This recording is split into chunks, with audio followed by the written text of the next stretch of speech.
Hi, hello, good evening, everyone. I hope my voice is clear to everyone.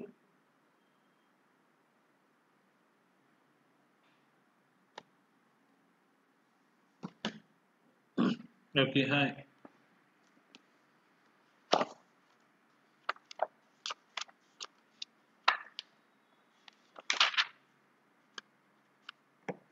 Okay, so guys, हमने last class में जो किया था, I hope that is clear to everyone कि हमने ratios करी थी कि एक अगर दो पार्टनर्स हैं तो थर्ड पार्टनर जो फर्म में अगर एंटर करता है तो वो थर्ड पार्टनर किस किस तरीके से एंटर कर सकता है और वो जो थर्ड पार्टनर है वो थर्ड पार्टनर की हम न्यू रेशियो कैसे निकालते हैं। ठीक है, वो सबको क्लियर है गाइस? हमने लास्ट क्लास में किया था, that is clear to everyone. Okay, so इनको हम बोलते हैं calculation of profit sharing ratio, कि हम प्रॉफिट शेयरिंग रेशियो कैसे कैलकुलेट करते हैं। प्रॉफिट शेयरिंग रेशियो कैलकुलेट करने के लिए हमारे पास तीन मेथड्स होते हैं।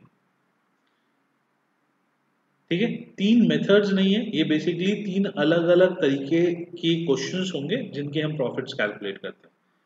लास्ट क्लास में हमने मेथड नंबर 1 किया था। मैं एक बार आपको रिकैप दे रहा हूँ और उसके बाद हम नए क्वेश्चंस पे चालू करेंगे। ठीक है, तो क्वेश्चन नंबर जो मेथड नंबर जो 1 था उसके अंदर हमको अगर ओल्ड रेशियो दे रखी है, for example 3:1, and new partner का रेशियो दे रखा है दैट इज 1/4 शेयर, सिर्फ ये दो इंफॉर्मेशन है और कोई भी इंफॉर्मेशन नहीं है, सिर्फ उसी केस के अंदर हमारा मेथड नंबर 1 चलेगा। अदरवाइज बाकी जो केसेस हैं उसके अंदर मेथड नंबर 1 नहीं चलेगा। अभी मेथड 2 और 3 भी हम पढ़ेंगे। ओके, सो इसके अंदर हम कैसे निकालते हैं, हमको सबसे पहले निकालना होता है रिमेनिंग शेयर। ये हम लास्ट क्लास का ही पढ़ रहे हैं गाइस, अभी आज वाली क्लास का हम चालू करेंगे। हम अभी पहले मैं लास्ट वाली क्लास का एक बार रिकैप दे रहा हूँ। तो हम मेथड नंबर 1 में रिमेनिंग शेयर निकालते हैं। तो हमने देखा कि अगर टोटल फॉर्म का शेयर 100% है और उसमें से जो जो सी को दे रहे हैं वो 1/4 है, तो रिमेनिंग शेयर हो गया 1 - 1/4, दैट इज 3/4 शेयर। ये रिमेनिंग शेयर हो गया। अब ये जो रिमेनिंग शेयर है, इस रिमेनिंग शेयर को कौन कौन आपस में बांटेगा? ए एंड बी। जब तक कुछ मेंशन नहीं होता तब तक हम बोलते हैं that new ratio of A and B उसी रेशियो में बटेगा जो कि पहले था। उनका पहले रेशियो क्या था? 3:1। तो हम बोलते हैं कि जो शेयर बचा 3/4, इसको जो इनका ये वाला रेशियो है इसमें बांट दो। इनका ओल्ड रेशियो भी क्या था? 3/4। ये बचा हुआ रेशियो, ठीक है, तो जो बचा हुआ रेशियो था उस रेशियो के अंदर हमने जो उनका ओल्ड रेशियो था उसको बांट दिया। और जो बी हो जाएगा, बी का शेयर कितना हो जाएगा? बी का शेयर हो जाएगा जो बचा हुआ शेयर था 3/4, इसमें उसका कितना रेशियो है? 1/4। ये आपका हो गया 9/16, ये हो गया आपका 3/16। एंड जो मिस्टर सी है, मिस्टर सी का शेयर था 1/4। जब तक हम डिनोमिनेटर इक्वल नहीं करते तब तक हम प्रोपोर्शंस को बराबर नहीं लिख सकते। अगर हम इसको लिख दें 9:3:1 तो ये गलत है। क्यों? क्योंकि जो 1 है ये 1 के नीचे 4 है, ये शेयर इसका नहीं है, ये शेयर गलत रेशियो में है। ठीक है, और इसका टोटल भी करेंगे 9, 10, 11, 12, 13, ये भी आपका रॉन्ग है क्योंकि इसका टोटल होना चाहिए 16। सो हम करते हैं 1/4 इंटू सेम 16 लाने के लिए 4/4, दैट इज 4/16। तो जो न्यू रेशियो हो गया दैट इज 9:3:4, एंड इसका टोटल करते हैं तो हमारा 16 बनता है। ये भी ठीक है।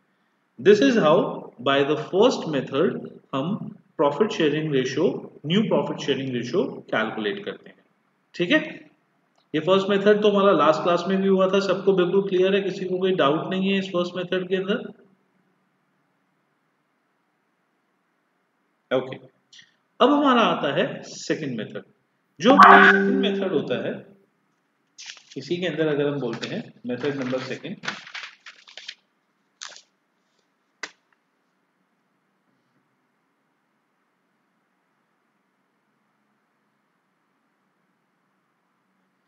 मेथड नंबर अगर हम सेकंड करते हैं तो इसके अंदर हमको जो इंफॉर्मेशन होती है थोड़ी सी और ज्यादा गिवन होती है। मेथड नंबर सेकंड के अंदर हमको गिवन है information A and B ratio 2:1,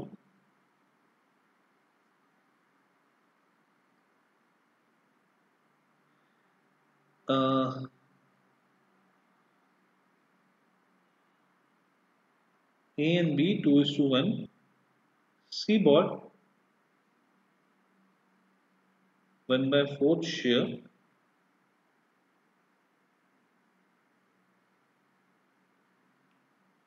in the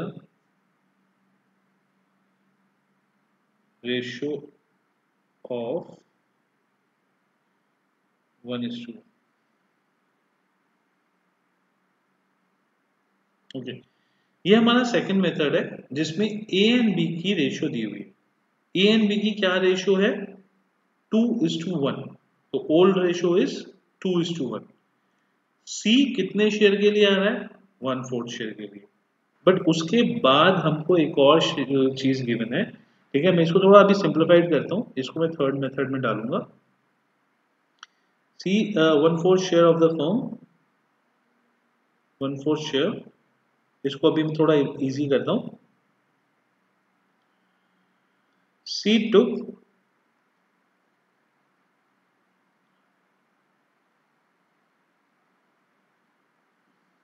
1/10 from A and 1/5 from B। ठीक है, अभी मैंने थोड़ा सिंपल क्वेश्चन करा, इसके बाद हम इसको थोड़ा सा कॉम्प्लिकेटेड कर देंगे। ए एंड बी का ओल्ड रेशियो 2:1। सी ने जो लिया, सी बोलता है मैंने 1/10 ए से लिया एंड 1/5 बी से लिया। ठीक है, इसमें डायरेक्टली सी का शेयर नहीं गिवन है, इसमें ये गिवन है कि उसने ए से कितना लिया एंड बी से कितना लिया। ठीक है ना। ओके, अब इसमें ना एक बहुत इंपॉर्टेंट चीज हमको समझने की जरूरत है। पहले वो इंपॉर्टेंट चीज समझते हैं, उसके बाद वापस इस क्वेश्चन पे आते हैं। Okay, now the important thing is कि मिस्टर एक्स है,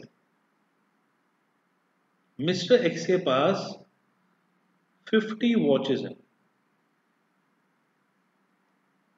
ठीक है, एंड मिस्टर वाई के पास 150 वॉचेस हैं।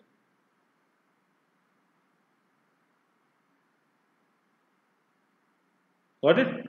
तो मिस्टर एक्स के पास 50 वॉचेस हैं एंड मिस्टर वाई के पास 150 वॉचेस हैं। इसके अंदर से आपका मिस्टर जेड आता है और मिस्टर जेड इनसे बोलता है जी, मिस्टर वाई से बोलता है कि आप मुझे 1/3 ऑफ मिस्टर वाई वॉचेस दे दो। ठीक है, वो कितनी वॉचेस लेता है? 1/3 ऑफ मिस्टर वाई वॉचेस। तो जेड के पास कितनी वॉचेस होगी? अगर Z बोलता है that I want 1/3 of mister Y watches, तो आपकी Z के पास कितनी वॉचेस होगी? 50। इजी।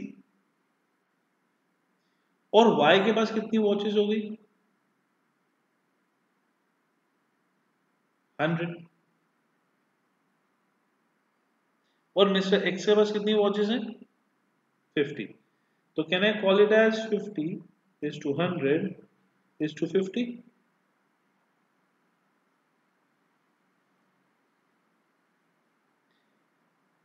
हम ऐसे बोल सकते हैं, मिस्टर एक्स के पास 50 वॉचेस थी, मिस्टर वाई के पास 150 वॉचेस थी, मिस्टर जेड आए और बोलते आई want 1/3 of mister wise watches.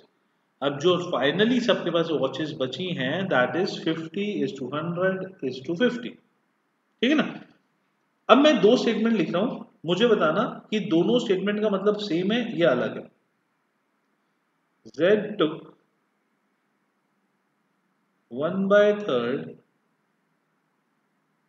of Mr. Y from Mr. Y. Z took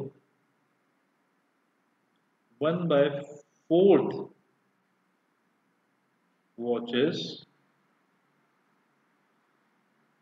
from Mr. Y. दोनों लाइंस का मतलब सेम है या अलग है?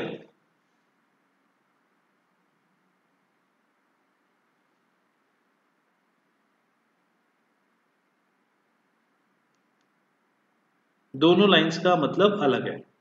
क्या अलग है मेरे को ये बताओ जरा, दोनों लाइंस में मैंने क्या अलग बोला है?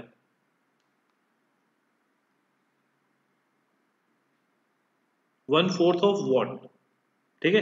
1/4 ऑफ वॉट अगर कुछ नहीं दिया हुआ तो 1/4 ऑफ फॉर्म हो जाएगा।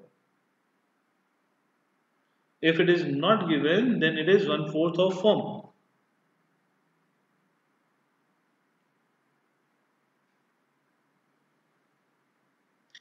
If it is not given कि 1/4 किस चीज का है तो हम 1/4 पूरी फॉर्म का लेंगे, पूरी फॉर्म का 1/4 है वो।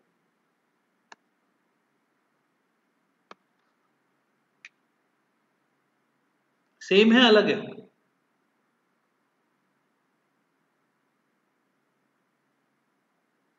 1/3 of Mr. Y is 50 and 1/4 of firm is 50, ठीक है। तो 1/3 of a partner is equals to 1/4 of a firm। Y के पास वॉचेज है, उसका 1/4 मांग रहा है, ठीक है। जो फर्स्ट वाली आयुष स्टेटमेंट है उसमें 1/3 ऑफ Y इज 50 एंड जो सेकंड स्टेटमेंट है उसके अंदर 1/4 of firm is also 50 and वो तो Y से ही मांग रहा है। फर्स्ट केस में भी Y से मांग रहा है एंड सेकंड केस में भी Y से मांग रहा है। दोनों ही केसेस में वो Y से मांग रहा है, बट यहाँ पे हमको सिर्फ और सिर्फ जो है वो लैंग्वेज का फर्क आया, आंसर दोनों में सेम आया, ठीक है। सेम रेशियो सेम आएगा आपका वो इन दैट केस। बस एक लैंग्वेज में, फर्स्ट वाले केस की लैंग्वेज में मैं Y के में शेयर में से बोल रहा हूँ एंड सेकंड वाली लैंग्वेज में मैं फर्म के शेयर में से बोल रहा हूँ, अदरवाइज मैं सेम ही चीज बोल रहा हूँ, ठीक है। अगर मैं बोलता हूँ कि मोहन अपनी मम्मी का बेटा है, या मैं बोलता हूँ मोहन अपने पापा का बेटा है, या मैं बोलता हूँ मोहन अपनी बहन का भाई है, तीनों का मतलब सेम है। मैंने अलग अलग कंटेक्स्ट में बोल दिया बट तीनों का मतलब तो जो है वो सेम ही है ना। उसी तरीके से मैंने जो है फर्स्ट स्टेटमेंट में Y के पर्सपेक्टिव से बोल दिया एंड सेकंड स्टेटमेंट में जो है वो फर्म के पर्सपेक्टिव से बोल दिया, ठीक है। मैं आपका किसी के भी पर्सपेक्टिव से बोल सकता हूं, वो इन दैट केस मुझे कोई मना नहीं कर रहा, बट शेयर वो Y से ही ले रहा है, वॉचेस वो Y से ही ले रहा है, got it. So that's why अब यहाँ पे प्रॉब्लम क्या आता है कि अगर मैं Y के पर्सपेक्ट में बोलता हूं 1/3 ऑफ Y, तो मैं उसको किसी ऐसी फिगर से प्लस माइनस नहीं कर सकता जो कि एक्स के प्रोस्पेक्टिव में है या जो कि फर्म के प्रोस्पेक्टिव में। जैसे अगर मैं मैथ्स का एक नॉर्मल सा लॉजिक बताऊं तो मैथ्स का एक नॉर्मल सा लॉजिक होता है कि मीटर को मीटर में से प्लस माइनस किया जाता है, किलोमीटर को किलोमीटर में से प्लस माइनस किया जाता है, लीटर को लीटर में से प्लस माइनस किया जाता है। उसी तरीके से अगर कोई चीज y के पर्सपेक्टिव में बोली गई है तो वो y के पर्सपेक्टिव से दूसरी चीज बोली गई होगी, उसी से प्लस माइनस की जाएगी। अगर कोई चीज x के पर्सपेक्टिव से बोली गई है तो वो x के दूसरी पर्सपेक्टिव की चीज से ही प्लस माइनस की जाएगी, और अगर कोई चीज आपकी फर्म के पर्सपेक्टिव से बोली गई है तो वो फर्म की दूसरी पर्सपेक्टिव से बोली हुई चीज से ही प्लस माइनस की जाएगी। ठीक है, जैसे किलोमीटर को मैं मीटर से अगर मैं कैलकुलेट करना हूं तो या तो किलोमीटर को मीटर में कैलकुलेट करूं या मीटर को किलोमीटर में कैलकुलेट करूं, तभी उनको कंपैरिजन करके प्लस माइनस किया जा सकता है। उसी तरीके से हमको अगर कोई स्टेटमेंट y के पर्सपेक्टिव में दी हुई है या कोई स्टेटमेंट हमको x के पर्सपेक्टिव में दी हुई है, तो उस केस में हमको उनको सेम एक पर्सपेक्टिव में लाना होगा जिससे कि हम उसको एक तरीके से कैलकुलेट कर पाए। Clear guys?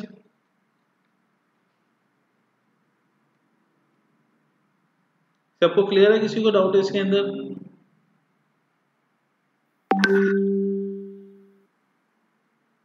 ओके, एक मिनट रुको आप।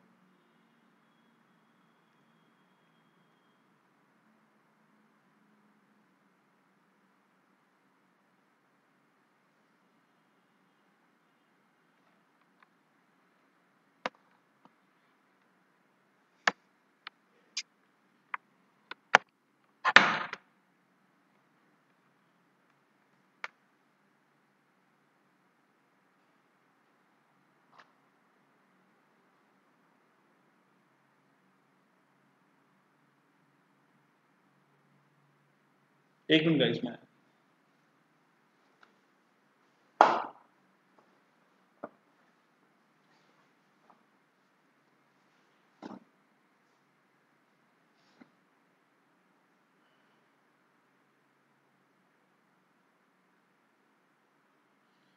ओके। सो इसमें अगर गाइस हम जब बात करते हैं तो मुझे एक कॉमन पर्सपेक्टिव लेना पड़ेगा। लेट्स से कि वो जो कॉमन पर्सपेक्टिव है वो हम लेते हैं फॉर्म का। तो अगर कोई भी चीज हमको x के पर्सपेक्टिव में दी हो तो उसको भी फॉर्म पे कन्वर्ट कर लेंगे, वो y के पर्सपेक्टिव में दी हो उसको भी फॉर्म पे कन्वर्ट कर लेंगे, एंड देन उसको कॉमन एक वैल्यू निकाल के उसके हिसाब से हम जो है प्लस माइनस करेंगे। ठीक है, तो हम जो आते हैं वापस क्वेश्चन पे आते हैं अपना ऊपर। a एंड b का जो रेशियो है that is 2:1। C took 1/4 from A and 1/5 from B।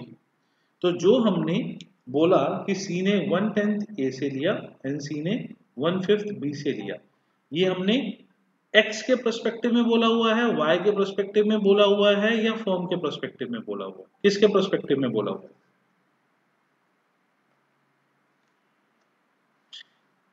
ये हमने A के पर्सपेक्टिव में बोला है, B के में बोला है या फॉर्म के में बोला है?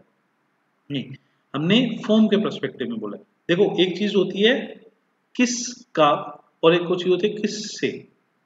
हमने 1/10 ऑफ एंड 1/10 फ्रॉम, एक चीज होती है ऑफ, एक चीज होती है फ्रॉम। जब मैं पर्सपेक्टिव बोलता हूं तो उनको ऑफ के बारे में बताना है, किसका, और जब मैं फ्रॉम बोलता हूं तो किस से। हाँ ताने, मैं वापस नीचे ला रहा हूं आपका। जब मैंने फर्स्ट यहाँ पे z की स्टेटमेंट बोली तो मैंने यहाँ पे z की स्टेटमेंट में बोला आपका I took 1/3 of mister Y. Of मतलब 1/3 मिस्टर वाई का, एंड फ्रॉम मिस्टर वाई जब मैंने बोला तो मैंने बोला मिस्टर वाई से। नीचे वाली स्टेटमेंट में मैं बोला 1/4 ऑफ फ्रॉम वाई। तो ये जो ऑफ है, ये ऑफ का मतलब है कि इतना शेयर मैंने इनसे लिया, फॉर्म का, मिस्टर वाई का। ठीक है, और यहां पे मैं बोलता हूं तो बोलता हूं मिस्टर वाई से। दो चीजों में फर्क समझ में आ गया। जब मैं ये बात करता हूं तो मैं बात करता हूं प्रोस्पेक्टिव की, कि किसके बेसिस पे कैलकुलेशन हो रही है, और जब मैं ये बात करता हूं तो इसकी मैं बात करता हूं कि किससे लिया जा रहा है। इन दोनों में से मतलब समझ में आया सबको? इसका मतलब है ऑफ, किस के बेसिस पे कैलकुलेट हो रहा है, किसके प्रोस्पेक्टिव से बात कर रहे हैं, एंड इसका मतलब होता है किस से लिया जा रहा है। ताना, इज दैट क्लियर?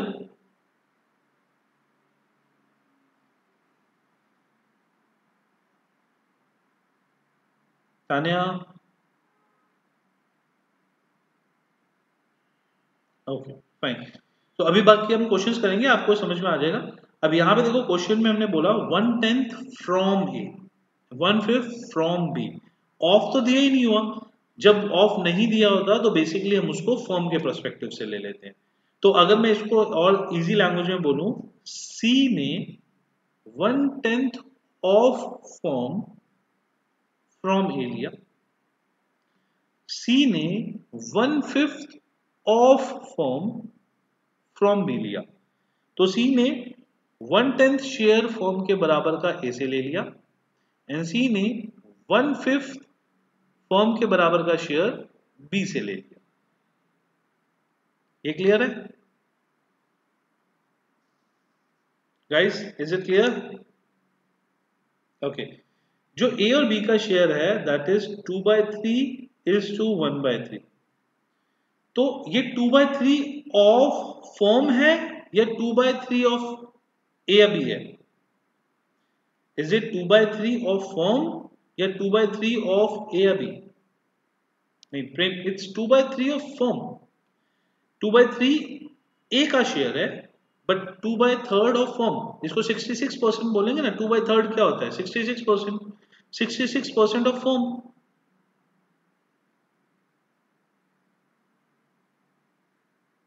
वो अभी ऑफ वाला बताऊंगा, ऑफ वाला अभी के लिए नहीं बता रहा। ऑफ वाला अगर मैं बोलता हूं ए का शेयर है 2/3, दैट इज 66%। तो 66% of what? 66% of from. B का शेयर कितना है? 1/3, 33%। तो 33% of from. C took 1/10 from A. 1/10 का मतलब 10%। तो 10% of from. C took 1/5 from B. 1/5 का मतलब 20%। 20% ऑफ फॉर्म। ठीक है?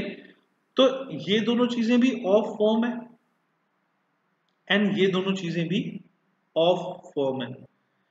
अब मैं चारों चीजें जब सेम कॉमन उसमें हैं तो इनको प्लस माइनस कर सकता हूं। मैं इनको परसेंटेज वाइज बोलूंगा ना तो आपको बहुत इजीली समझ में आ जाएगा। ए का शेयर कितना था? 66%।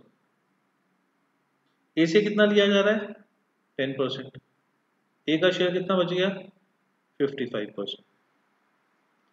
बी का कितना शेयर था? 33%। बी से कितना लिया जा रहा है? 20%। बी का कितना शेयर बच गया? 13%। सी को कितना कितना शेयर मिला? 10% प्लस 20%। सी का कितना शेयर हो गया? 30%। ठीक है, ये 56%, सॉरी।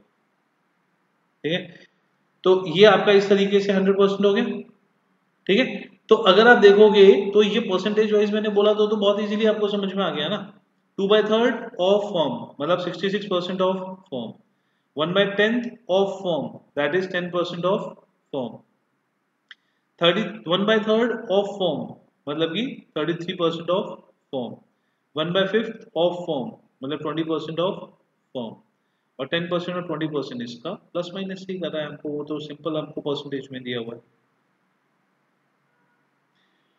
मैं इसमें सिंपल कि जो आपका परसेंटेज में अगर हमने निकाला तो परसेंटेज में तो वो सिंपली आपका कैलकुलेट हो गया जो हमने परसेंटेज दिया है, सब कुछ फॉर्म का है। ठीक है, तो अगर मैं इसको परसेंटेज में ना निकाल के मैं इसको फ्रैक्शन में निकालता हूं तो फ्रैक्शन में कैसे निकालेंगे?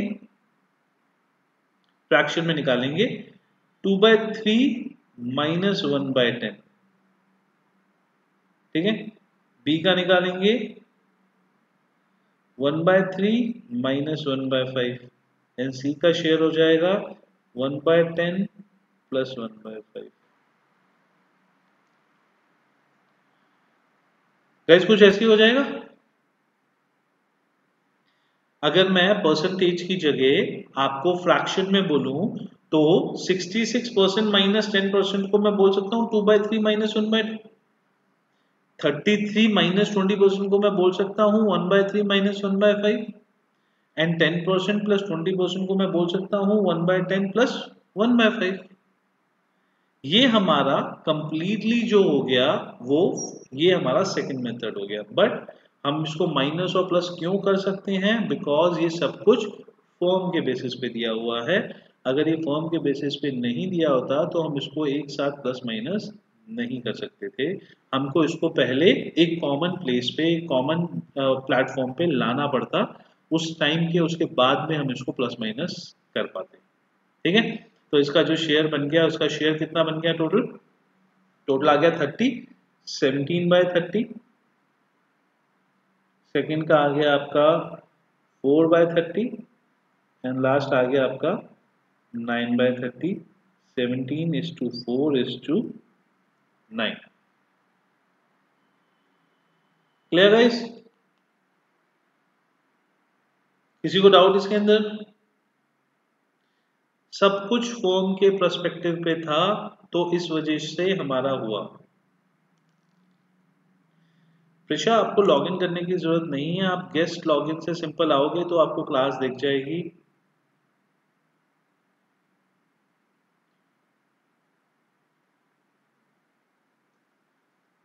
हाँ कोई बात नहीं था, अभी हम 7-8 क्वेश्चन करेंगे, वो ऑफ एंड फ्रॉम वाला कंफ्यूजन खत्म हो जाएगा। बस आपको सिंपल मतलब समझना है, ऑफ का मतलब उसका शेयर एंड फ्रॉम का मतलब उससे। जैसे अगर मैं आपको बोलता हूं कि तान्या, आपने अपने बजट का 20% खर्च कर दिया, that means you spend 20% of your budget. ठीक है, you take that money from mom, तो फ्रॉम का मतलब कहां से लिया गया, एंड ऑफ का मतलब कि टोटल कितना परसेंटेज आपने खत्म करा। ठीक है, तो वो दोनों चीजों में थोड़ा सा आपका फर्क है। ओके, मैं आपको एक क्वेश्चन और देता हूं।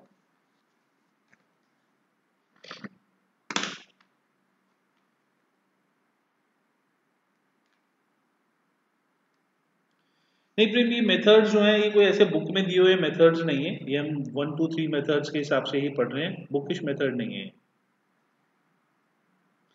A and B has the ratio of 2:3. C took 1/8 from A and 1/4 from B. A और B का जो रेशियो है वो 2/3 है। C took 1/8 from A and C took 1/4 from B. तो उस केस में आपको न्यू प्रॉफिट शेयरिंग रेशियो बताना।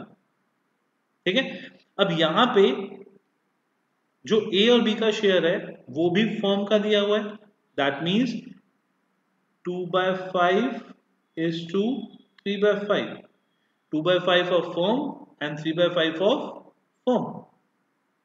जो सी ने लिया 1/8 फ्रॉम ए, तो उसने ए से तो लिया है बट 1/8 ऑफ फॉर्म, क्योंकि कुछ नहीं दिया हुआ, तो कुछ नहीं दिया होता है तो हम उसका फॉर्म से लेते हैं।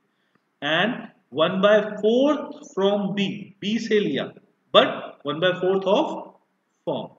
तो जब सब चीजें फॉर्म पे दी हुई हैं तो हमको सिंपली उसको प्लस माइनस करके वैल्यू निकल आएगी। ठीक है, तो हमारा इसका आंसर आता है कि ए का शेयर कितना आया 2/5 माइनस 1/8, बी का शेयर कितना आया 3/5 माइनस 1/4 एंड सी का शेयर कितना आया कि 1/8 प्लस 1/4। ठीक है, तो हमारा टोटल इसका आता है 11/40, नहीं 11/40। सेकेंड आता है 14/40 एंड लास्ट वन आता है 15/40। सो 11 is to 14 is to 15, this is the answer। Clear guys, ये क्लियर है क्वेश्चन सबको? Okay, next question, A and B. नहीं, ये फर्स्ट मेथड से नहीं हो पाएगा अभिनव, क्योंकि फर्स्ट मेथड के अंदर हम रिमेनिंग शेयर निकालते हैं और यहाँ पे रिमेनिंग शेयर नहीं निकाल सकते हैं। क्यों? क्योंकि रिमेनिंग शेयर जब हम निकालते हैं और ए और बी में से हम रिमेनिंग शेयर को निकालते हैं तो वो ओल्ड रेशो में ही बढ़ता है। यहाँ पे सी ने जो उनसे लिया वो डिफरेंट रेशो में लिया, तो दैट्स वाई यहाँ पे फर्स्ट मेथड अप्लाई नहीं हो पाएगा। फर्स्ट मेथड के लिए old ratio and new partner का प्रॉफिट शेयरिंग रेशो, सिर्फ ये दो चीजें दी होंगी तो हमारा फर्स्ट मेथड होगा। यहाँ पे सेकंड मेथड ही हो पाएगा। Okay, next is A and B sharing profit and losses in the ratio of 7:3. C took 1/10 from A and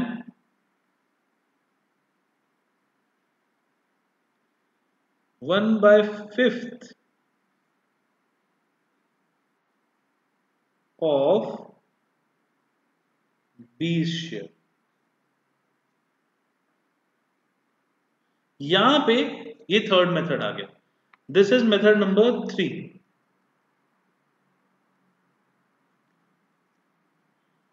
This is method number 3. A and B, the ratio of 7:3. C took 1/10 from A and 1/5 of B's share।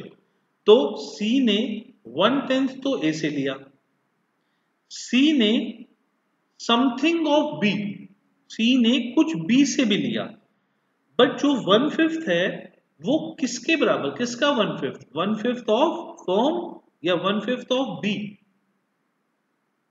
या this question में it is 1/5 of B, it is not 1/5 of firm. ठीक है, it is 1/5 of B. तो हमको 7 ए का share कितना था old? 7/10। B का ओल्ड शेयर कितना था? 3/10। तो जो 7/10 एंड 3/10 है वो तो फर्म का ही ऑलरेडी दिया हुआ है। सी ने ए से कितना शेयर लिया? 1/10 फ्रॉम ए। सी ने बी से कितना शेयर लिया? एक्स। लेट्स एज्यूम कि सी ने बी से कितना शेयर लिया? Some value x.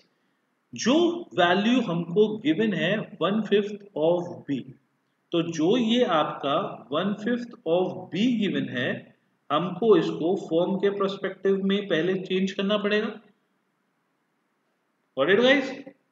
हमको जो ये पहले बी के पर्सपेक्टिव में गिवन है, हमको पहले किसके पर्सपेक्टिव में चेंज करना पड़ेगा? फर्म के पर्सपेक्टिव में चेंज करना पड़ेगा। और फिर तो उसके बाद सेकंड मेथड जो है वो सेकंड वाला कंटिन्यू हो जाएगा। जब सब चीज ही हमको फॉर्म के पर्सपेक्टिव से दी हुई है तो हम नॉर्मली फॉर्म के पर्सपेक्टिव से कैलकुलेट करेंगे एंड फॉर्म के पर्सपेक्टिव से प्लस माइनस कर देंगे।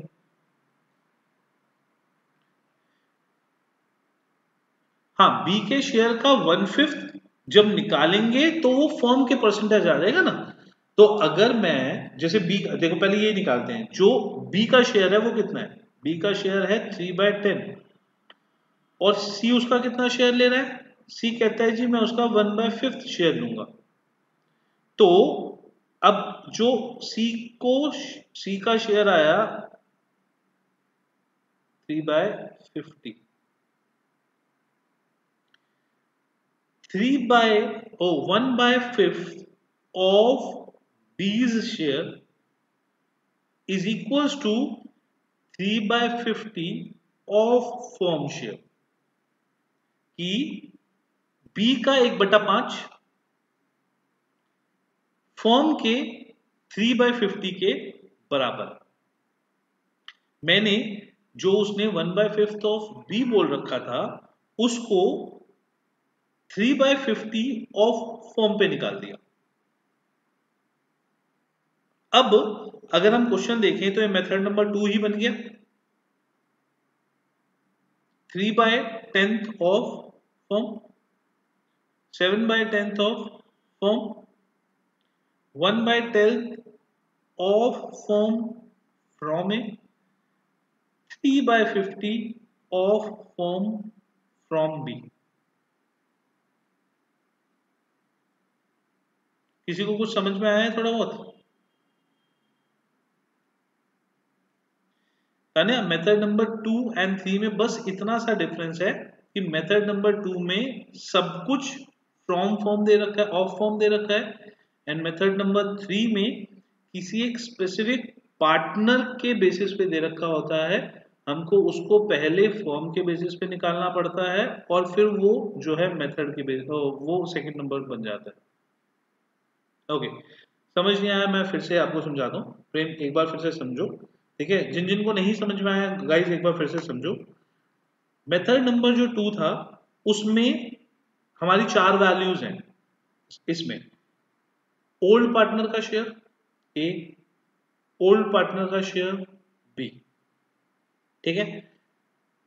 न्यू पार्टनर सी ए से कितना ले रहा है and new partner C B से कितना ले रहा है। ये 4 वैल्यू सबको क्लियर है? मेरे को यस नो का आंसर देते जाना गाइस। ये 4 वैल्यू सबको क्लियर है ना कि हर क्वेश्चन में 4 वैल्यूज होंगी।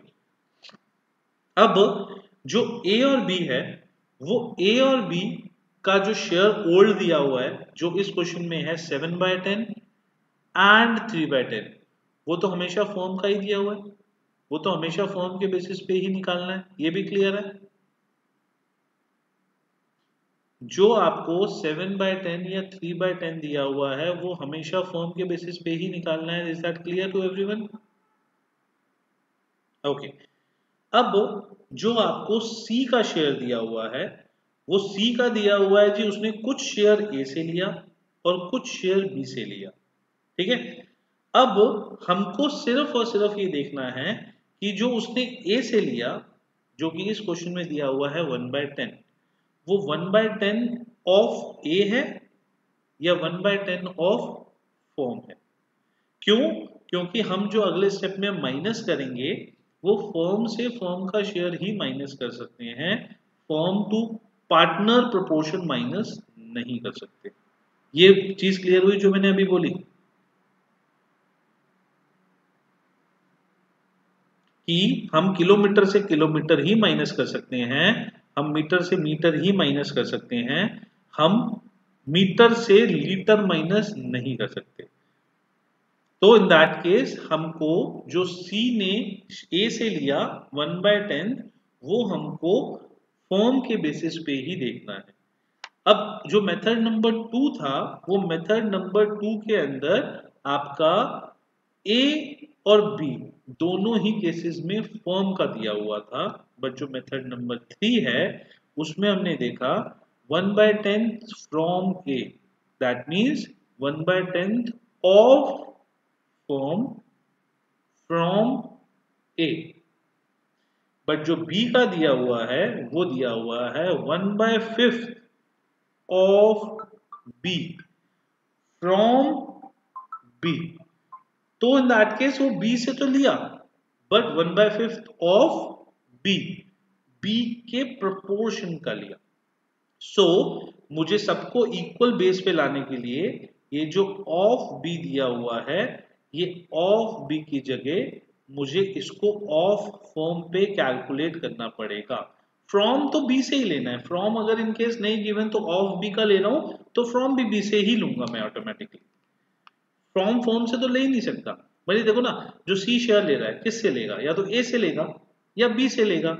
ए से वो ऑलरेडी ले चुका है तो रिमेनिंग किससे लेगा, बी से ही लेना वाला बचा, और तो किसी से ले नहीं सकता। सो दैट्स व्हाई वो बाय डिफॉल्ट वो बी का ही बना, ठीक है ना। अगर मैंने ए पहले से नहीं दिया होता तो मेरे को मेंशन करना होता, बट जब मैंने ए ऑलरेडी गिवन दे रखा है कि ए से वो ले चुका पहले ही, तो ये वाला पैसा वो बी से ही लेगा। नाउ मुझे कैलकुलेट करने के लिए जो 1/5 ऑफ बी दे रखा है उसको पहले कन्वर्ट करना पड़ेगा फॉर्म पे। यहां पे क्लियर है ये पॉइंट गाइस? सबको क्लियर है? जिसको नहीं क्लियर है वो बता दो प्लीज। ओके, अब हम यहाँ पे ईशान आपको क्लियर नहीं है कोई प्रॉब्लम नहीं है, ठीक है। अक्षित, नो सर अक्षित को भी क्लियर नहीं है, कोई प्रॉब्लम नहीं है, ठीक है। मैं ले लिया, अभी 5-6 क्वेश्चन करेंगे उसके बाद भी नहीं क्लियर होता तो फिर मेरे को एक बार बता, ठीक है।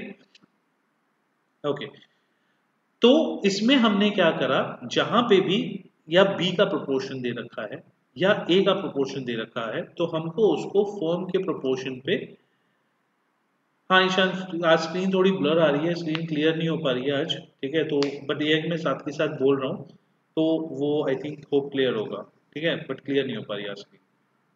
ओके, सो 1/5 ऑफ बी जो है वो 1/5 ऑफ बी जो होगा उसको मुझे फॉर्म पे पहले कैलकुलेट करना पड़ेगा।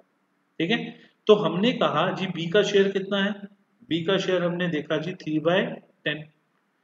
जो 3/10 था उसका हमने कहा जी सी कितना लेगा, 3/10 का 1/5, तो 3/10 multiply by 1/5 that comes to be 3/50। तो जो चीज मैंने 1/5 ऑफ बी बोली वही सेम चीज 3/50 ऑफ फॉर्म होगी। Clear guys? जो चीज हमने 1/5 ऑफ बी बोली वही वाली सेम चीज 3/50 ऑफ फॉर्म होगी। सबको क्लियर है गाइस ये?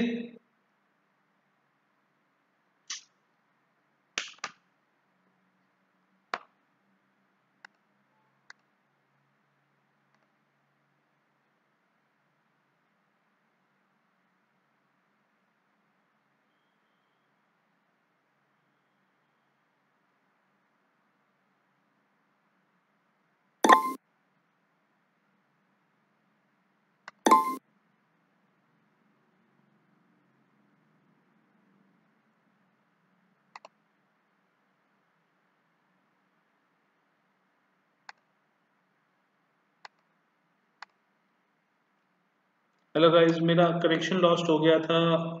अब मेरे को मेरी आवाज आ रही है सबको?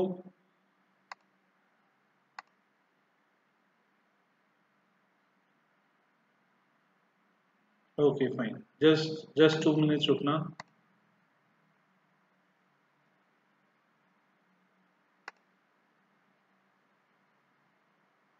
ओके, आज थोड़ा नेट में प्रॉब्लम है तो आई थिंक कनेक्शन लॉस्ट हो गया था। तो हम जो क्वेश्चन कर रहे थे वो वाला हम क्वेश्चन कर रहे थे कि अगर हमारा ओल्ड रेशियो है 7:3 और सी बोलता है that I took 1/10 from A and I took 1/5 of B। सो इस केस के अंदर ये जो 1/10 दिया हुआ है ये तो फॉर्म का दिया हुआ है पार्ट, ये जो 7/3 दिया हुआ है ये भी फॉर्म का पार्ट दिया हुआ है, बट जो ये 1/5 ऑफ बी दे रखा है ये बी का प्रोपोर्शन दे रखा है, तो मुझे इसको भी फॉर्म के प्रोपोर्शन में कन्वर्ट करना पड़ेगा। इसको फॉर्म के प्रोपोर्शन में कन्वर्ट करने के लिए हम बोलेंगे जी बी का प्रोपोर्शन है 3/10, इसका 1/5 कितना हुआ, इसका 1/5 हुआ 3/50। Now this 3/50 is for form. तो ए और बी का ओल्ड शेयर जो था ये बी का प्रोपोर्शन है। So A और B का जो ओल्ड प्रोपोर्शन था that is 7/10 and 3/10 of from. C ने A से लिया 1/10 ऑफ फॉर्म, C ने B से लिया 3/50 ऑफ फॉर्म। A का अभी के लिए डायरेक्टली गिवन है तो इन दैट केस A का निकालेंगे नहीं, मैं दूसरा क्वेश्चन दूंगा उसमें A का नहीं गिवन होगा उसमें निकालेंगे। ए का इसमें डायरेक्टली गिवन है 1/10 ऑफ फॉर्म। ओके, अब मैं इसमें सेकंड मेथड कंटिन्यू कर दूंगा।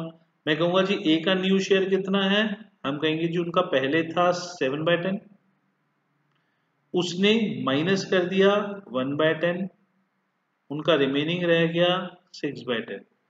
अब देखो गाइस मैं यहाँ पे माइनस इसलिए कर पाया बिकॉज 7/10 भी फॉर्म का है एंड 1/10 भी फॉर्म का है, तो फॉर्म के प्रोपोर्शन में से फॉर्म का प्रोपोर्शन माइनस कर पाए। बी का शेयर कितना है 3/10, उसमें से बी ने कितना दे दिया 3/50, तो ये आपका आया 50, 15 minus 3, that is 12/50। अब गाइस देखो, मैं ये आपका माइनस इसलिए कर पाया बिकॉज 3/10 भी फॉर्म का है एंड 3/50 भी फॉर्म का है। क्लियर है गाइस? अगर यहाँ पे ये 3/50 की जगह में 1/5 ले लेता तो वो गलत हो जाता। क्यों? क्योंकि 1/5 ऑफ बीस प्रोपोर्शन है, तो इन दैट केस हमको परसेंटेज में निकालो ना, तो परसेंटेज में मतलब जो होगा वो गलत हो जाएगा। ठीक है? और जो सी का शेयर है ये भी हम प्लस फॉर्म का ही करेंगे, 1/10 of form plus 3/50 of form. इसको टोटल करते हैं तो हमारा इसका प्रोपोर्शन आता है 5 8/50।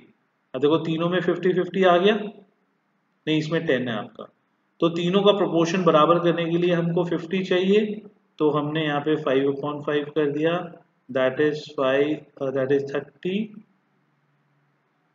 30/50। So the ratio is 30:12:8। इसको शॉर्ट करोगे तो 15:6:4। फ्रेंड 40 नहीं आएगा, 4 आएगा। गाइस सबको क्लियर है यहाँ पे?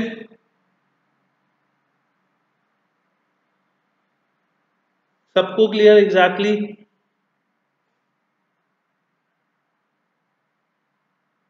ओके, हम एक सेकंड लेते हैं। मैं एक क्वेश्चन देता हूं आपको। A, B and C, 3 partners sharing profit and losses 5, 3 and 2. D took 1/5 share from B। New profit sharing ratio निकालो।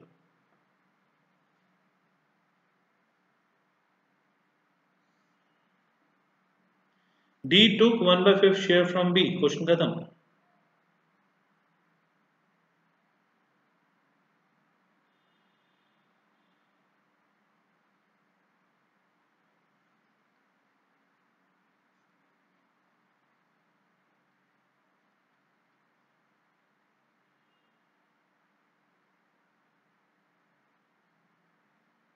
अभी कल निशान में 3-4 क्वेश्चन और कराता हूं, फिर देखते हैं एक बार।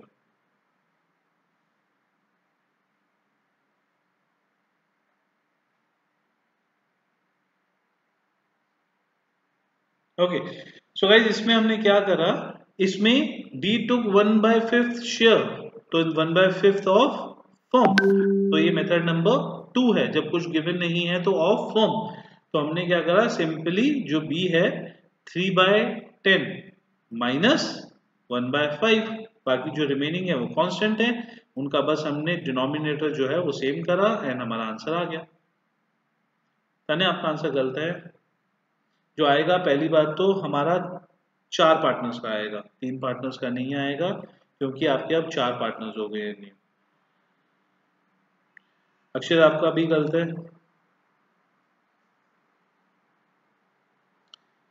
गाइस इसमें सिर्फ देखो, इसमें फर्स्ट का तो जो है वो 5 रहा। थर्ड मेथड नहीं होगा ना। थर्ड मेथड कब होता है, जब उसमें आपका ऑफ किसी स्पेसिफिक पार्टनर दिया होता। यहाँ पे तो सिंपल 1/5 शेयर दिया हुआ है, तो उस केस के अंदर हमको सेकंड मेथड यूज करना। ठीक है, next question. A B C आपका आया 7:5:3। D took 1/5 from A, 1/10 from B, 1/20 from C। अब निकालो कौन सा मेथड है ये, फर्स्ट सेकंड थर्ड? सेकंड, ये this is second method, because किसी में भी हमने ऑफ नहीं दे रखा तो सारे केसेस में ये फॉर्म का प्रोपोर्शन है, तो फॉर्म का प्रोपोर्शन में ही डायरेक्टली सेकंड मेथड होता है। Abhinav it second method, third method के अंदर हमने पार्टनर का प्रोपोर्शन भी गिवन होता है। इसमें हमको डी में जो है ए बी सी डी के तीनों केसेस में फॉर्म का प्रोपोर्शन ही गिवन है, फॉर्म का प्रोपोर्शन गिवन है। तो गाइस सिंपल आप सोच सकते हो माइनस, सिंपल माइनस करना है, क्वेश्चन खत्म।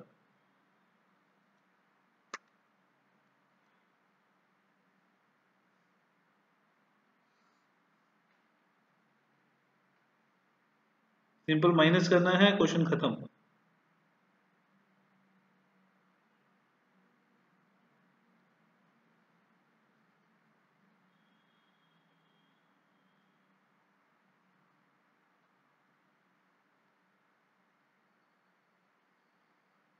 जल्दी निकालो गाइस।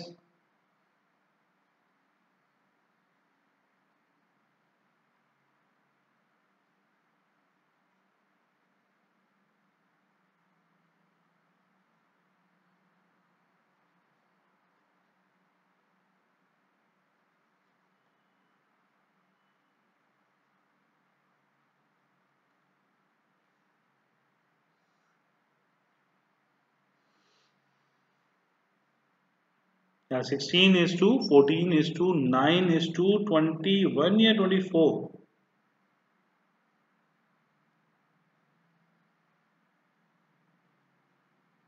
ओके सोनाक्षी एक बार आप देखो, आपका 24 आ रहा है। सिंपल माइनस वाला मेथड था, इसमें सिंपल सब्ट्रैक्ट करना था। 7/10 7/15 -1/5, 5/15 -10 1/10 एंड 3/15 -1/20। सिंपल आंसर आ गया, ठीक है। ओके दिस क्वेश्चन, ये क्वेश्चन सेकंड मेथड है थर्ड मेथड है?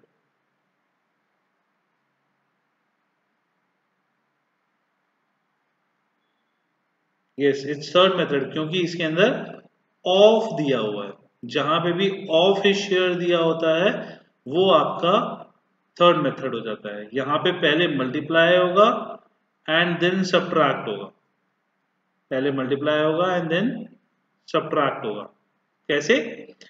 इसमें पहले ए के शेयर का 1/5 निकाला जाएगा, उसको हम बोलते हैं मल्टीप्लाई, ठीक है। तो 3/5 मल्टीप्लाई 1/5, उससे आ जाएगा फॉर्म का प्रोपोर्शन। देन बी के जो शेयर है उससे बी का वो निकाला जाएगा, तो 2/5 मल्टीप्लाई बाय 1/3, उससे फॉर्म का प्रोपोर्शन आ जाएगा। एंड देन वो माइनस करना है, सब्ट्रैक्ट, जैसे हम स्टेज 2 में करते हैं, ठीक है। तो आप अपना अपना करो, मैं एक बार करके दिखा रहा हूं। तो जो ए से लिया सी ने, वो उसने कहा जी आपका जो शेयर है 3/5, इसमें से मैं 1/5 लेना चाहता हूँ। जो सी ने बी से लिया वो क्या बोला, वो बोलता है जी आपका शेयर है 2/5, मैं इसमें से 1/3 लेना चाहता हूँ, ठीक है। तो ये हो गया 3/25, ये हो गया 2/15। तो इसको अगर मैं बोलना चाहूं तो मैं बोल सकता हूं 1/5 of A share is equals to 3/25 of form share. या मैं अगर दूसरे तरीके से बोलना चाहूं तो 1/3 of B share is equals to 2/15 of form share. जिसको समझ नहीं आया था अब इसको क्लियर हुआ ये चीज? आई थिंक किस किस को क्लियर नहीं था? आई थिंक अभिनव और ईशान को क्लियर नहीं था ना?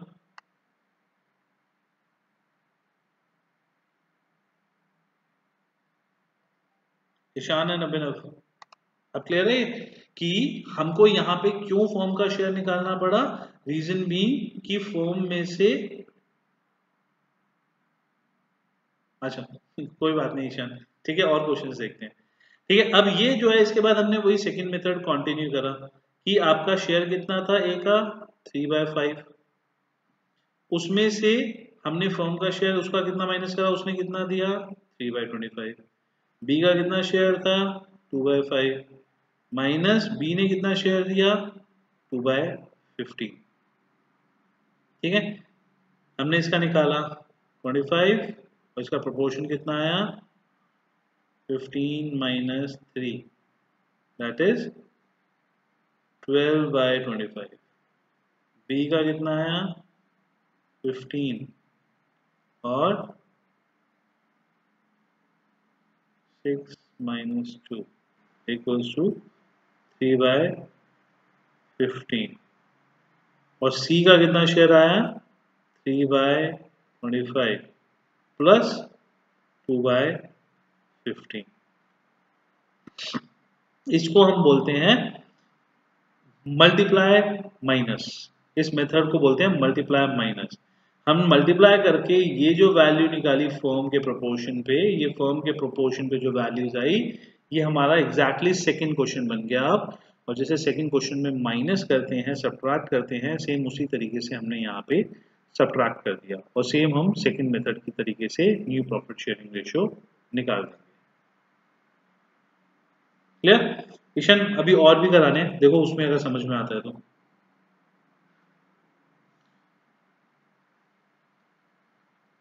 Next ratio is 5:3। C admit 1/5 from A and 1/5 of B। कौन सा मेथड है? या इट्स अ थर्ड मेथड। क्यों? सेकंड वाला जो पार्ट है इसमें ऑफ दिया हुआ है। जब इसमें ऑफ दिया हुआ है तो उस केस के अंदर हमको इसको पहले फॉर्म पे कन्वर्ट करना पड़ेगा। So first of all multiply, ये तो ऑलरेडी दिया हुआ है फॉर्म पे, तो हमको इसको मल्टीप्लाई करके फॉर्म पे कन्वर्ट करना पड़ेगा एंड देन माइनस। गाइस एक बार सारे निकालो इसका आंसर।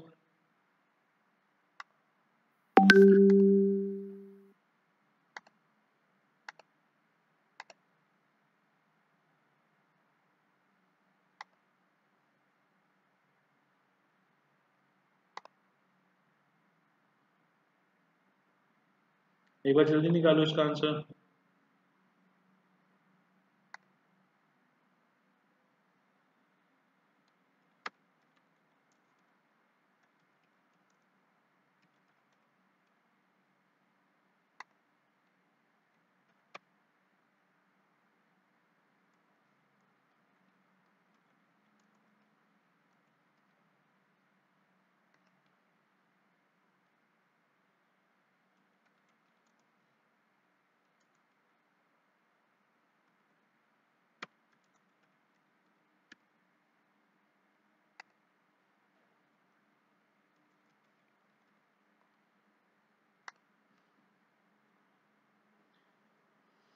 ओके साथ के साथ एक बार मेरे को आप ये वाला रेशियोज का कंसेप्ट का और बता दो कि किस किस को कितनी अंडरस्टैंडिंग हुई है। 3 मेथड्स हैं हमारे।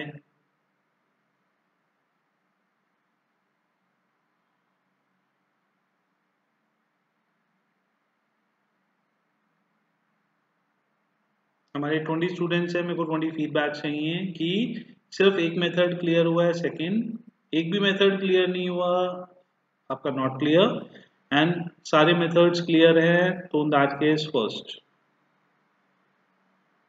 ठीक है, 7 बच्चों का भी रिस्पांस नहीं आया, please I want the response from everyone.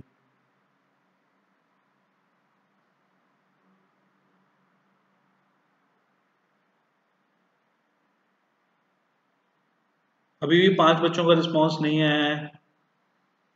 क्या क्लास छोड़ के भाग जाते हो क्या? क्या करने लगते हो कुछ?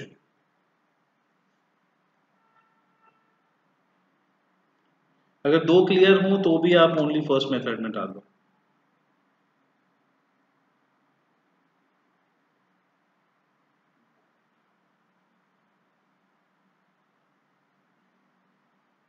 ओके फाइन, ठीक है, तो हमको समझ में आ गया ऑलमोस्ट आप लोगों को कितना क्लियर है।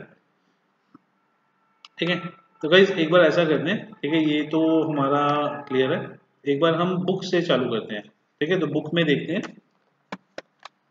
आप लोग इलस्ट्रेशंस मैं पढ़ता जाता हूँ, क्वेश्चन लिखता जाता हूँ और उसके हिसाब से देखते हैं। ठीक है। अच्छा, जो गाइस जिनको थोड़ा सा अभी डाउट आ रहा है, ठीक है, वैसे प्रैक्टिस के साथ साथ इसको क्लियर अप कर दें, पर जिनको डाउट आ रहा है उनके लिए देखो, फर्स्ट मेथड आई थिंक सबको क्लियर है। फर्स्ट मेथड के अंदर रिमेनिंग शेयर निकालेंगे एंड देन मल्टीप्लाई कर देंगे। सेकंड मेथड के अंदर माइनस करते हैं, सिंपल। थर्ड मेथड के अंदर मल्टीप्लाई माइनस करते हैं, ठीक है। तो तीन मेथड्स होते हैं, रिमेनिंग शेयर वाला, माइनस वाला एंड मल्टीप्लाई माइनस वाला, ठीक है। तो अभी let's let's do on the questions, ठीक है। जो उसके बाद भी नहीं समझ में आते तो हम कोई और तरीका देखते हैं। ओके, मेरी बुक में इलस्ट्रेशन नंबर 8 है, इलस्ट्रेशन 8 नहीं, मेरी बुक में illustration number let's say illustration 10 Bharat and Bhushan वाला है। Illustration number 10 Bharat and Bhushan.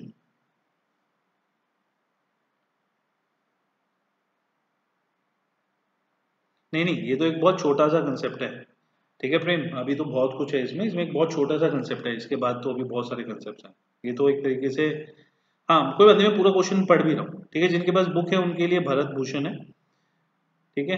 दो पार्टनर्स हैं, प्रॉफिट शेयरिंग रेशियो उनका है 5:3। देख, न्यू पार्टनर को वो एडमिट करते हैं फॉर 1/5 शेयर, ठीक है, 1/5 share. Part number 1, C get his share equally from the old partners. So C get share equally from A and B. ये मेथड कौन सा है गाइस?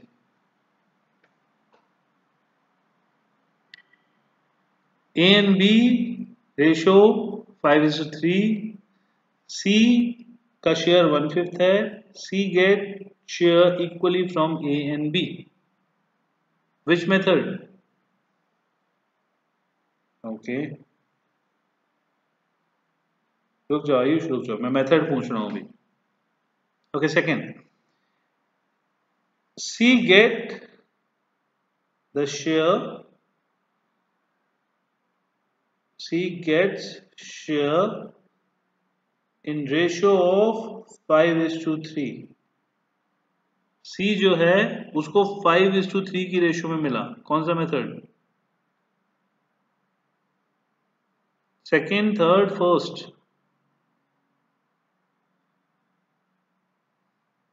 कौन सा मेथड है गाइस, जल्दी बताओ।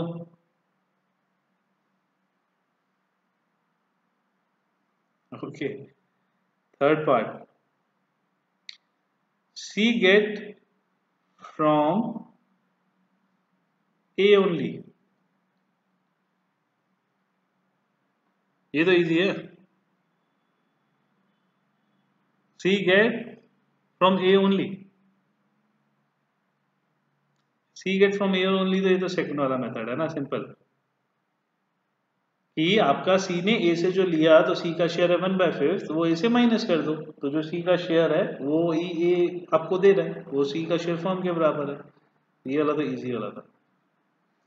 Fourth, C took from B only।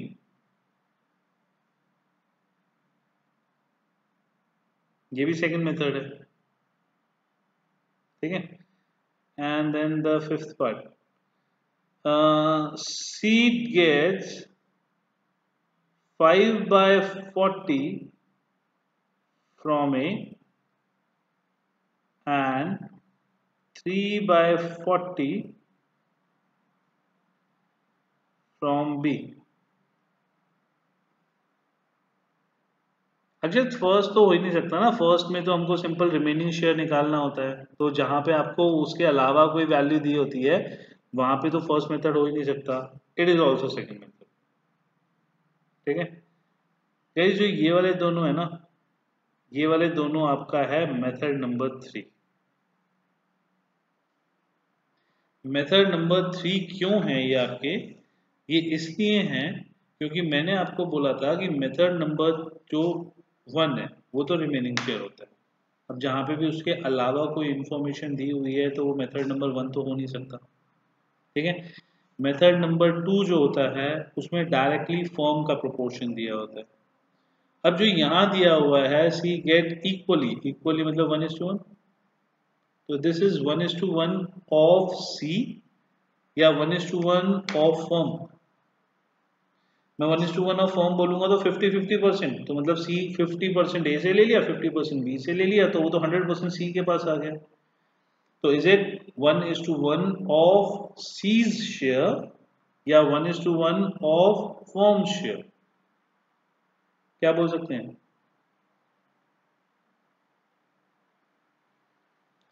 1:1 Tanya वो फ्रॉम है, जो आप ए एंड बी बोल रहे हो वो फ्रॉम है, from A and B.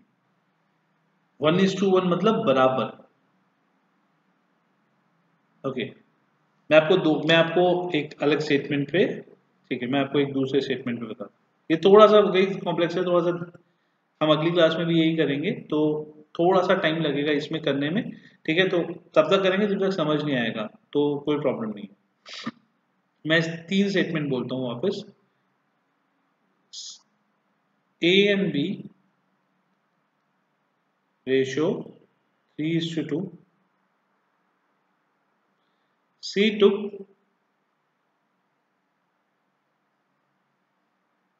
1/5 share. Method, Abhinav 2 कहां से हो गया? 1/5 share, simple. First method normally दिया हुआ है हमको, कोई रेशियो प्रोपोर्शन थोड़ी दिया हुआ है कि कितना लिया कितना नहीं लिया। First method, Tanya first method. Okay, C took 1/10 from A, 1/5 from B. Second method, clear? C took 1/10 of A, 1/10 of B, ठीक है। रिमेनिंग शेयर माइनस वाला मल्टीप्लाई माइनस वाला, clear?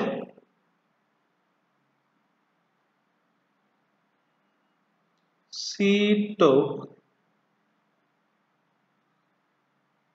from A and B in ratio of 1:1. Which method?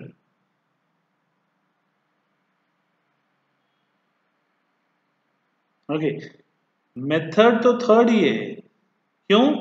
Because इसमें multiply minus है, ये तो clear है हमको कि दिस इज मेथड नंबर 3। अब इसमें और इसमें क्या डाउट डिफरेंस आया? इसमें और इसमें थोड़ा सा डिफरेंस है। इसमें इसका मतलब है इस वाले मेथड का 1/10 ऑफ ए फ्रॉम ए, इसका मतलब है 1/10 ऑफ बी फ्रॉम बी। ये क्लियर है गाइस कि आपका इस ऊपर वाले का मतलब है 1/10 of A from A, 1/10 of B from B, और नीचे वाले का मतलब है आपका आएगा फ्रेंड, इसमें ऑफ वर्ड जो है ऑफ का यूज आएगा। जो नीचे वाला मेथड है इसका मतलब है 1/1, बराबर बराबर का शेयर लिया उसने। उसने जो बराबर बराबर का शेयर लिया, इसका मतलब ये है कि जो उसका अपना शेयर है ना 1/5, इसको बराबर बराबर ए और बी से लिया। So so 1/2 of C from A, 1/2 of C from B, yes 1/10। जो ये मेथड है और ये वाला मेथड है, दोनों मेथड थर्ड मेथड में ही आते हैं। ओनली द डिफरेंस इज कि इसको हम बोल सकते हैं 3A मेथड और इसको हम बोल सकते हैं 3B मेथड। 3A मेथड में ऑफ ओल्ड पार्टनर्स का होता है एंड 3B मेथड में ऑफ अपने शेयर का होता है। उसके बाद वो माइनस ही करेंगे, सिंपल लास्ट में माइनस सब्ट्रैक्ट सेम तरीके से करेंगे। बट किसके प्रोपोर्शन की बात है? जो हमने सेकंड मेथड वाला क्वेश्चन करा इसमें फॉर्म का प्रोपोर्शन डायरेक्टली गिवन है। जो हमने 3A मेथड करा इसमें A और B का प्रोपोर्शन गिवन है। जो हमने 3B क्वेश्चन करा इसमें C का प्रोपोर्शन गिवन है।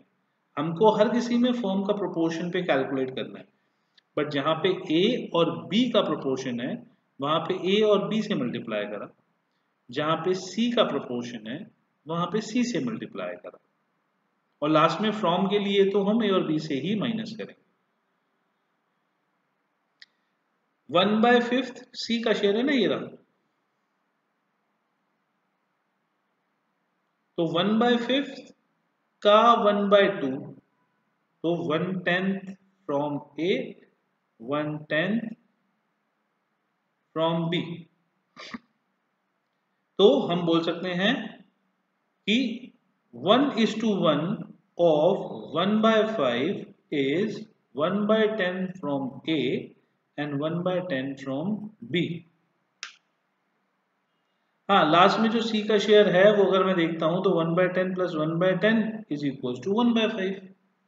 तो ये आपका जो हो गया C का शेयर जो हो गया वो 1/5 वही सेम रहा आपका। बट जो 3B मेथड है, 3B मेथड के अंदर ऑफ C है, 3A मेथड के अंदर ऑफ A एंड B है। क्लियर है सबको? तो आपको ये चीज देखनी है कि ऑफ किसका दिया हुआ है। ठीक है, थोड़ा सा कॉम्प्लेक्स है, थोड़ा सा आपका वर्डिंग्स में डाउट हो सकता है। हाँ, माइनस हर किसी में करेंगे। माइनस तो वो सेकंड मेथड और थर्ड मेथड में कंपल्शन है कि ए और बी से माइनस होगा ही होगा। माइनस ये होता है फ्रॉम, जहां पे फ्रॉम होता है ना, फ्रॉम का मतलब होता है माइनस, ऑफ का मतलब होता है मल्टीप्लाई।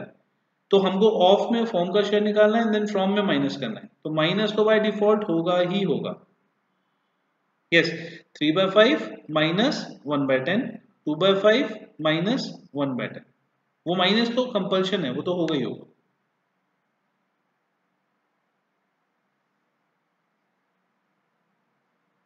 ठीक है,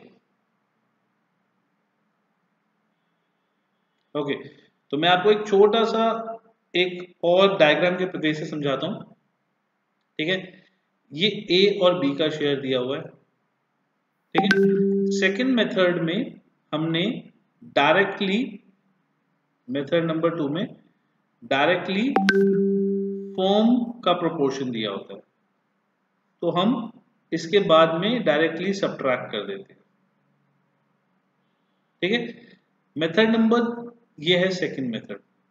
मेथड नंबर 3A में आपको पार्टनर का प्रोपोर्शन दिया होता है, ओल्ड पार्टनर्स का, तो हम ओल्ड पार्टनर से फॉर्म का प्रोपोर्शन निकालते हैं एंड देन सब्ट्रैक्ट कर देते हैं। इसके लिए हमको मल्टीप्लाई करना पड़ता है ओल्ड पार्टनर से। जो 3B दिया होता है, 3B के अंदर 3B के अंदर हमको पार्टनर का प्रोपोर्शन दिया होता है, बट न्यू पार्टनर का प्रोपोर्शन दिया होता है, तो इसको हम न्यू पार्टनर से मल्टीप्लाई करते हैं एंड देन इससे फॉर्म का प्रोपोर्शन निकल आता है एंड देन सब्ट्रैक्ट कर देते हैं। तो यहां के बाद का तो कंसेप्ट चाहे वो 2 हो, 3A हो या 3B हो, तीनों में सेम ही है। ठीक है, हमको 2 के अंदर डायरेक्टली यहां पे दिया हुआ है, डायरेक्टली फॉर्म दिया हुआ है। 3A के अंदर ओल्ड पार्टनर से मल्टीप्लाई करके देन फॉर्म पे आते हैं और माइनस करना होता है। 3B के अंदर न्यू पार्टनर से मल्टीप्लाई करते हैं, देन फॉर्म पे आते हैं और देन माइनस करना होता है। ठीक है, ये तो आपको सब्ट्रैक्ट ओल्ड पार्टनर से उनका फॉर्म का शेयर माइनस करना ही करना है। इस फ्लो के हिसाब से समझ में आया? तो फॉर्म माइनस होगा ही होगा, फॉर्म का शेयर माइनस होगा ही होगा। जस्ट हमको ये अगर पार्टनर्स पे दे रखा है तो हमको फर्स्ट ऑफ ऑल पार्टनर्स के बेसिस पे कैलकुलेट करके उसको फॉर्म के प्रोपोर्शन पे निकालना पड़ता है। ठीक है, आई थिंक बहुत ज्यादा बच्चों को ये क्लियर नहीं हुआ है। ठीक है, तो उसके लिए आप मैं नेक्स्ट क्लास में भी ये वापस रिपीट कराएंगे, इसके और क्वेश्चंस भी कराएंगे हम इसको आपको। ठीक है, अभी के लिए आप अपनी बुक्स के इलस्ट्रेशंस जो हैं उनको और क्वेश्चंस को एक बार ट्राई करके देखना। अब आई थिंक सबको 1, 2, 3A एंड 3B ये 4 मेथड्स तो क्लियर है, ये 4 तरीके के मेथड्स होते हैं। इन 4 के अलावा और रेशियोज के क्वेश्चन में और कोई भी मेथड्स नहीं होते। नहीं, अब गुडविल का दोबारा टेस्ट नहीं होगा, अब इस संडे इसका टेस्ट होगा। ठीक है, तो हमारे 4 मेथड्स के अलावा और कोई मेथड्स नहीं होते। ठीक है, तो आप बुक्स में इलस्ट्रेशन दी हुई है, क्वेश्चन दिए हुए हैं, वो इलस्ट्रेशन और क्वेश्चंस आप प्रैक्टिस करना। ठीक है, नेक्स्ट क्लास में भी हम यही करेंगे गाइस, तो अगर जिसको भी डाउट होता है वो प्लीज इसको नेक्स्ट क्लास में हम कंटिन्यू करते हैं, और वो सर्कल मार लेना, एक एक क्वेश्चन करके जो जो डाउट्स होंगे वो सॉल्व करते जाएंगे। ठीक है गाइस, फाइन। तो आपकी बुक्स में इलस्ट्रेशन और क्वेश्चन दिए हुए हैं, हाँ कोई प्रॉब्लम नहीं। 3B में 3A में आप बुक्स में इलस्ट्रेशन और क्वेश्चन करोगे तो मोस्टली उसमें सॉल्व हो जाएंगे, बट नहीं भी होते तो मैं अगले क्लास में 8-10 क्वेश्चन कराते हैं, उन 8-10 क्वेश्चंस में और छोटे मोटे डाउट्स होंगे तो वो क्लियर हो जाएंगे सब। ठीक है, सो गाइस आज यहाँ तक करते हैं, बाकी फिर नेक्स्ट क्लास में कंटिन्यू करेंगे। ठीक है, okay, thank you very much.